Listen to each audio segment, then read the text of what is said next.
Hey, I'm Aria. Let's make Excel. Here's something most Excel users don't realize. The sum function includes hidden and filtered cells in its calculations. Every time. Even if you can't see them. That's where subtotal comes in. Subtotal is one of Excel's most versatile functions.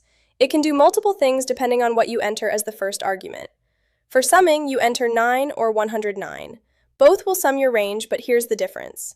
Enter 9 and it ignores manually hidden rows. Enter 109 and it ignores them too, but also responds dynamically when you filter your data.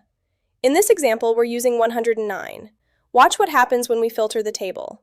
The subtotal updates instantly to reflect only the visible rows. Sum would never do that. Right number, right result. Every time. That's how you make Excel. And if you're tired of fighting with filtered data and hidden rows in shared spreadsheets, check out SpreadsheetWeb. Turn your Excel model into a clean web app where your team works with structured, filtered data automatically. No formula workarounds needed. Links below.